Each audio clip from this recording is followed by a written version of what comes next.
രക്ഷപ്പെടാൻ സഹായിച്ചതും അഭിഭാഷകർ തന്നെയാണ്, അഭിഭാഷക നേതാവ് തന്നെയാണ് ഇയാൾ രക്ഷപ്പെടാൻ സഹായിച്ച പോലീസിനെ അങ്ങോട്ട് കയറ്റാതെ. അത്തരം രക്ഷപ്പെടാൻ സഹായിച്ചിട്ടുണ്ടെങ്കിൽ അവരും നിയമത്തിന്റെ പരിധിയിൽ വരണം. കാരണം കുറ്റവാളികളെ രക്ഷപ്പെടുത്താൻ ബോധപൂർവം സഹായിക്കുന്നവരും കുറ്റവാളികളായി തന്നെയാണ് നമ്മുടെ നിയമം പരിഗണിക്കുന്നത്. അങ്ങനെയുണ്ടെങ്കിൽ അതും പോലീസ് അന്വേഷിക്കേണ്ടതാണ്. പൊതുവെ അഭിഭാഷകർക്കിടയിൽ ഒരു സമീപനം വരുന്നത്, അഭിഭാഷകരൊക്കെ അറസ്റ്റ് ചെയ്യാൻ വരുമ്പോൾ ഒരു പ്രതിരോധം വരും. പക്ഷെ ഇത് അഭിഭാഷകയെ ആക്രമിച്ച കേസിലാകുമ്പോൾ അത്തരത്തിലുള്ള ഒരു നടപടിയും ഇല്ലാതെ അഭിഭാഷകയ്ക്കൊപ്പമാണ് അഭിഭാഷക സമൂഹം നിൽക്കേണ്ടത്. എനിക്ക് തോന്നുന്നു പൊതുവെ ഇവിടുത്തെ അഭിഭാഷക സമൂഹം ഇവർക്കൊപ്പം തന്നെയാണ് നിലകൊണ്ടിട്ടുള്ളത്. ഏതെങ്കിലും ഒറ്റപ്പെട്ട പ്രശ്നങ്ങളുണ്ടെങ്കിൽ അത് പ്രത്യേകം തന്നെ നോക്കേണ്ടതാണ്.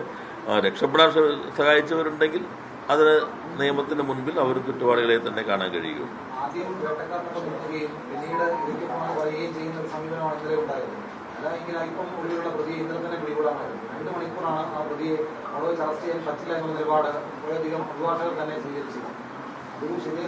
അത് ഞാൻ പറഞ്ഞ തെറ്റായ നടപടി അതിനകത്തുണ്ട്.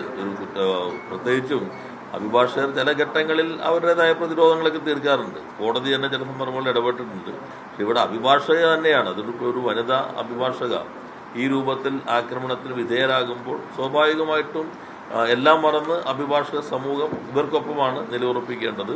അല്ലാതെ നടന്നിട്ടുള്ള സംഗതികളെല്ലാം തെറ്റായ രൂപത്തിൽ തന്നെയാണ് കാണേണ്ടത്. സമയത്ത് തന്നെയാണ് ഉണ്ടായിട്ടുള്ളത്. പക്ഷേ പുറത്തു പറഞ്ഞില്ല. പക്ഷെ ഇയാൾക്ക് നിരന്തര പ്രശ്നക്കാരനാണ് എന്നുള്ള ഒരു പൊതുവായിട്ടുള്ള കാര്യം ഇപ്പോൾ പുറത്തു വരികയും ചെയ്തിട്ടുണ്ട്.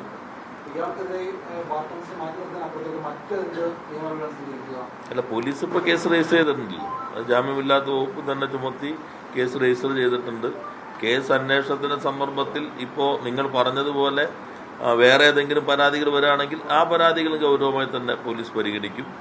ബാർ കൗൺസിൽ അതിന് അഡ്വക്കേറ്റ്സ് ആക്ടിനനുസരിച്ച് സാധ്യമാകാവുന്ന രൂപത്തിലുള്ള പരിശോധന നടത്തി ഉചിതമായ നടപടി സ്വീകരിക്കേണ്ടതുണ്ട്. അത് അവരോട് അക്കാര്യം അവരുടെ ശ്രദ്ധയിൽപ്പെടുത്തുകയും ചെയ്യും.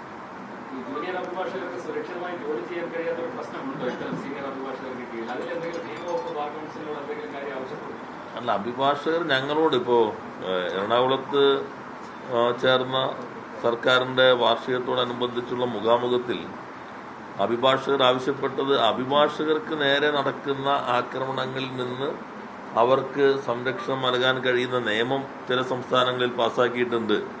സമാനമായ നിയമം കേരളത്തിലും പാസ്സാക്കേണ്ടതുണ്ട് എന്നാണ് അവിടെ വന്നൊരു അഭിപ്രായം.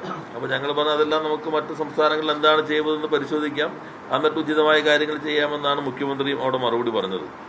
ഇത് വേറെ സംഗതിയാണ്. അഭിഭാഷകർക്ക് നേരെ അഭിഭാഷകർ തന്നെ, അതും ജൂനിയർ അഭിഭാഷകർക്ക് നേരെ സീനിയർ അഭിഭാഷകരുടെ ഭാഗത്തുനിന്നുണ്ടാകുന്നു. ഇത് പക്ഷെ പൊതുവായ പ്രശ്നമല്ല, ഇത് പക്ഷെ വളരെ ഗൗരവമായതാണ്.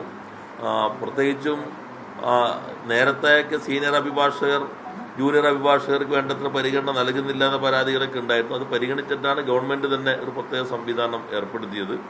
സീനിയർ അഭിഭാഷകർക്ക് നേരെ ഇത്തരത്തിൽ വരുന്ന പ്രശ്നങ്ങൾ അതും ബാർ കൗൺസിലിനോട് അത് പരിശോധിക്കാനും അതിനകത്ത് എന്തെങ്കിലും മാർഗനിർദ്ദേശങ്ങൾ ബാർ കൗൺസിൽ പുറപ്പെടുവിക്കേണ്ടതുണ്ടോ എന്ന കാര്യം അവരോട് പരിശോധിക്കാനും ആവശ്യപ്പെടാവുന്നതാണ്.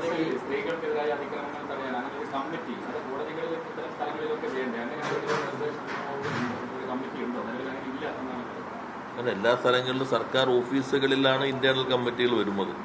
ഇത് അഭിഭാഷക സമൂഹം യഥാർത്ഥത്തിൽ ബെഞ്ച് ആൻഡ് ബാർ എന്നാണ് പറയുന്നത്. അതിന്റെ ഭാഗമായിട്ട് ഇനിയിപ്പോൾ ഉള്ള സംവിധാനങ്ങൾ കൂടാതെ പ്രത്യേകിച്ച് എന്തെങ്കിലും വേണോ എന്നുള്ളത് പരിശോധിക്കാം നമുക്ക്.